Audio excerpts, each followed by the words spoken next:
di sisi Allah. Sementara selama ini kita beragama hanya di sisi manusia. Yang penting sudah Islam. Yang penting sudah melakukan syahadat, sholat, puasa, dan sebagainya. Babakan syariat, babakan jasad, babakan kemanusiaannya. Selama ini kita bertuhan dan beragama hanyalah untuk menyembunyikan keadaisan hati kita sendiri selama ini, agar kita tidak dikatakan orang sebagai ateis. Jadi kita memeluk agama dan bertuhan di sisi manusia. Karena selama ini kita mempercayai, meyakini bahwa Allah itu ada, bahwa Allah lah sebagai Tuhannya seluruh manusia. Maka dari itu manusia pada berbondong-bondong memeluk agamanya masing-masing.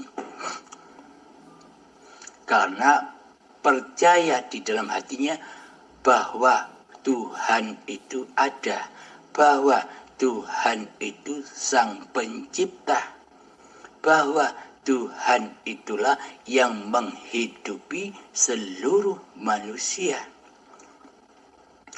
Akan tetapi iman dan Islam seperti ini tidaklah cukup, masih jauh.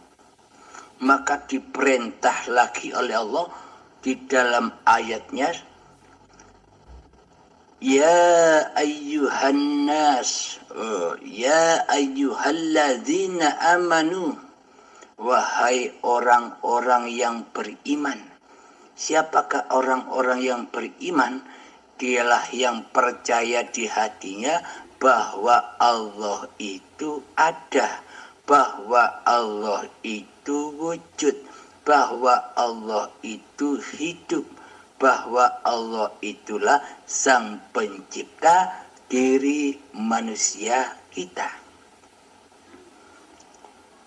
Udkhulu fis-silmi kafah, masuklah kalian ke dalam kepasrahan dan keselamatan secara kafah, secara totalitas, secara sempurna di sisi Allah. Jadi pada intinya hati kita wajib diberagamakan pula. Bukan hanya dohir-dohirnya saja yang beragama dan bertuhan, sementara hati kita selama ini masih belum Islam di sisi Allah. Mari kita buktikan bahwa hati kita selama ini belumlah Islam di sisi Allah. Kalau kita sudah mempelajari sifat-sifat wajib bagi Allah dan sifat-sifat muhalnya Allah, maka kita akan menemukan siapa Allah itu dan siapa makhluknya. Jika Allah itu wujud, maka makhluknya harus adam, harus tiada, harus gaib, keberadaannya di hati kita. Coba kita rasakan selama ini. Meskipun kita beragama dan bertuhan secara syariat saja, mari kita buktikan bahwa hati kita selama ini belum Islam. Islamnya hanya di kulit saja, dalamnya masih belum Islam, dalamnya masih syirik, dalamnya masih mensekutukan Allah dengan diri manusia kita. Mari kita edel-edel, mari kita bongkar kemaksiatan, kedzaliman hawa nafsu kita selama ini. Tanpa kita edel-edel, tanpa kita menggonjang-ganjingkan kekuasaan hawa nafsu ini, maka tak akan runtuh kekuasaannya. Mari kita terobos siapa diri manusia kita ini selama ini. Bismillahirrahmanirrahim. Selama ini kitalah yang wujud di hati kita. Selama ini kitalah yang hidup di hati kita. Selama ini kitalah yang berkuasa di hati kita. Sementara kitalah yang ada di dalam hati kita daripada Allah.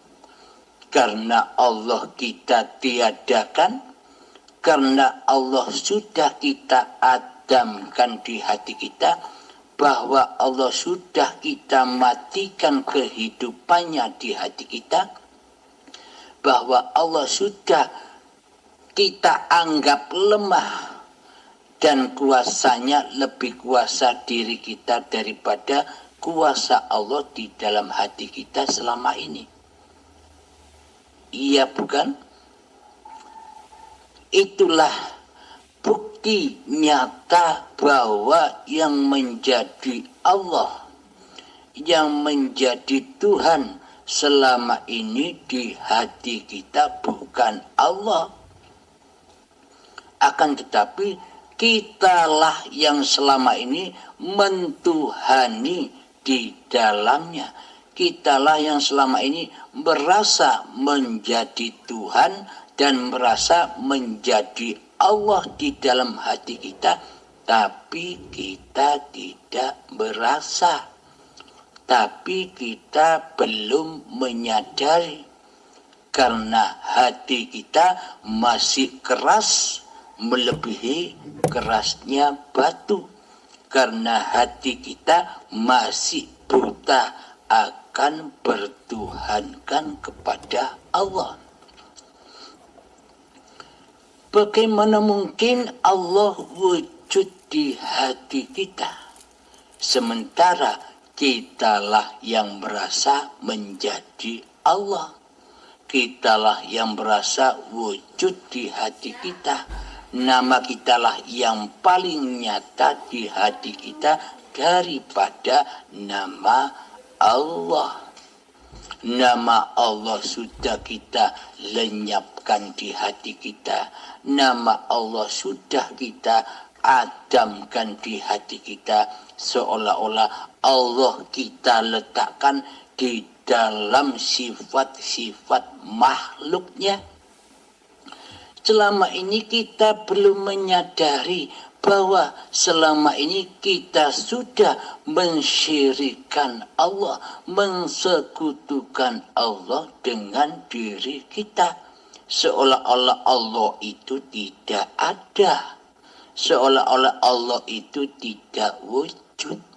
Seolah-olah Allah itu tiada, gaib di hati kita. Selama itu kan demikian.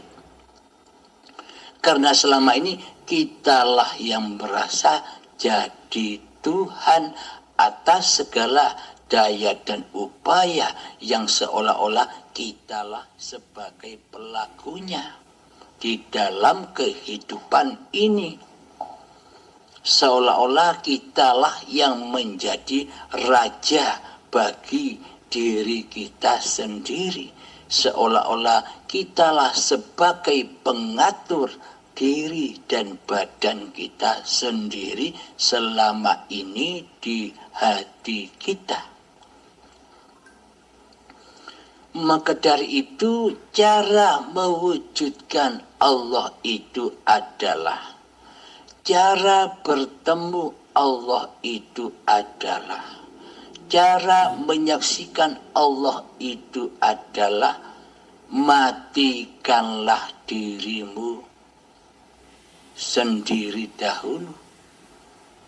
Jika rasa kehidupan ini masih kehidupan manusianya, bagaimana mungkin kita bisa bertemu dengan yang maha hidup.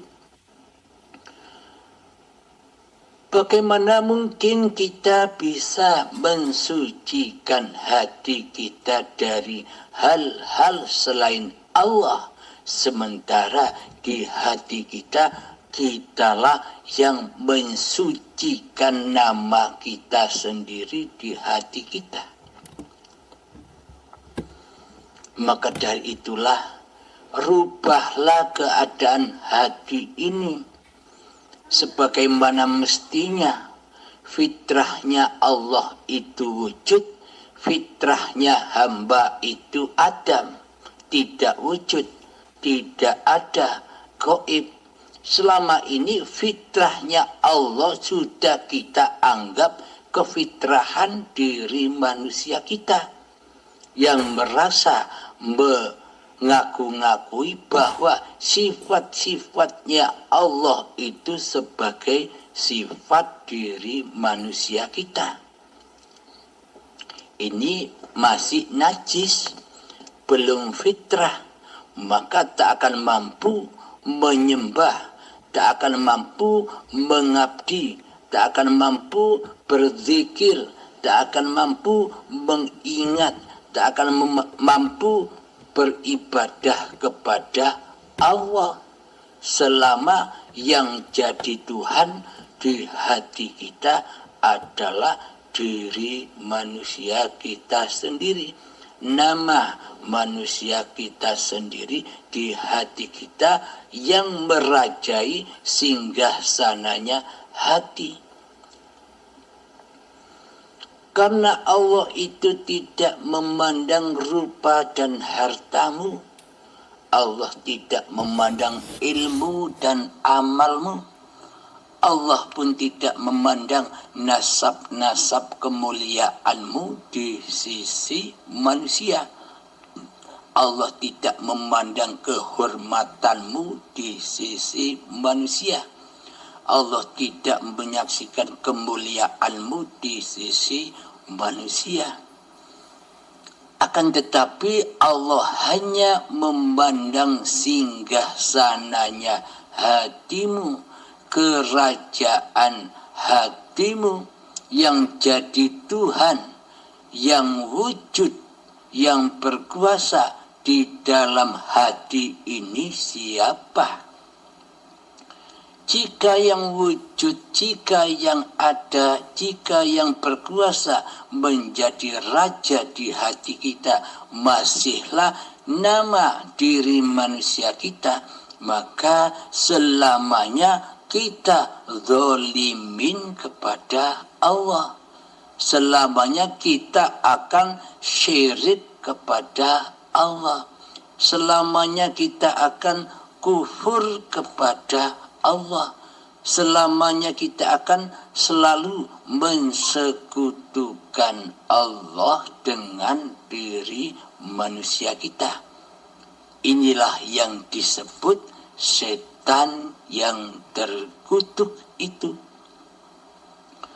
Jadi mana mungkin setan itu bisa beribadah? Jadi mana mungkin setan itu bisa sholat, bisa menyembah Allah? Fungsinya setan itu hanyalah menjauhkan hamba Allah dari Tuhannya. Selalu dibisik-bisikkan di hati hambanya ketika hambanya sedang sholat, dibisikkan oleh iblis dan setan di dalamnya, bro, ini sholatmu, bukan sholatnya Allah. Mana mungkin Allah sholat, mana mungkin Allah nyembah Allah. Inilah sholatmu sendiri. Ketika kita beribadah, bro, ini ibadahmu, bukan Allah pelakunya. Mana mungkin Allah menjadi pelakunya. Sedangkan Allah di dalam hati kita selama ini gaib. Sedangkan Allah selama ini di hati kita tiada, tidak wujud. Mana mungkin Allah sebagai penguasa di dalamnya. Ini kuasamu, kata iblis dan setan serta hawa nafsu membisikkan di hati kita begitu, sehingga terkuasailah semua apa yang kita kerjakan menjadi af'alun nas, af'al yang fana, af'al yang hancur, karena di dalam hatinya masih menyembah selain Allah. Meskipun kelihatannya badannya beribadah, meskipun kelihatannya badannya yang sholat, tapi di dalam hati kita selama ini siapa yang merajai di dalam ibadah dan sholat itu? Seringkali kita baca doa iftitah di dalam sholat, inna sholati wa nusuki wa mahyaya wa mamati lillahi rabbil alamin. Sesungguhnya sholatku, ibadahku, hidup dan matiku hanyalah milik Allah penguasa alam semesta ini. Jadi selama ini praktek hati kita sudah menyimpang dari ayat ini. Niatan-niatan hati kita sudah nyimpang dari asal niatnya. Di dalam hati kita berkata, aku sholat ini karena Allah Ta'ala.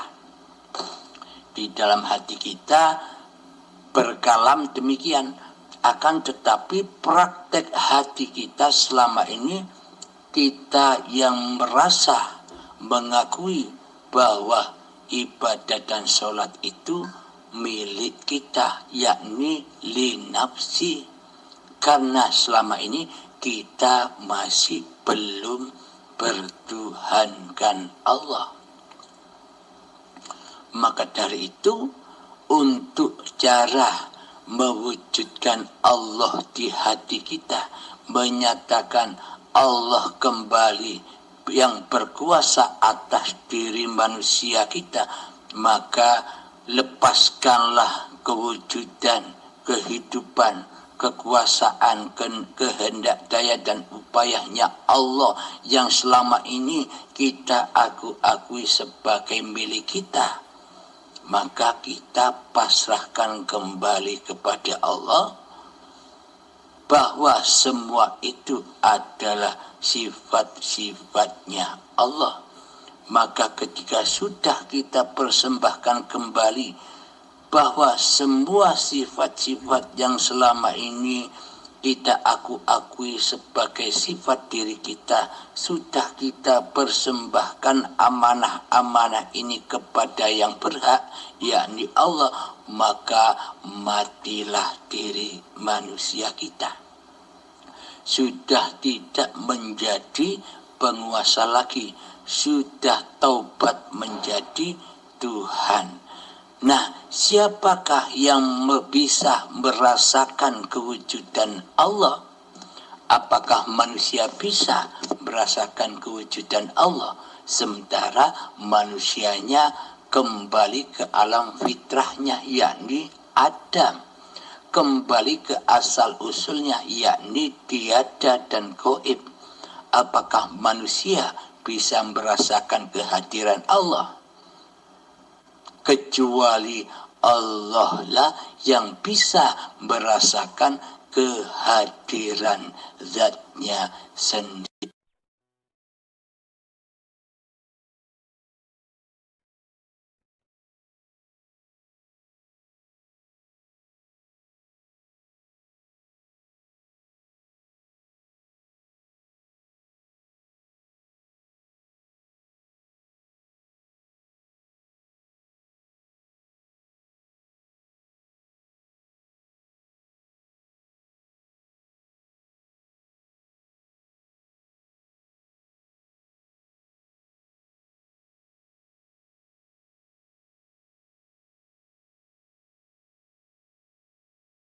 Bluetooth mode.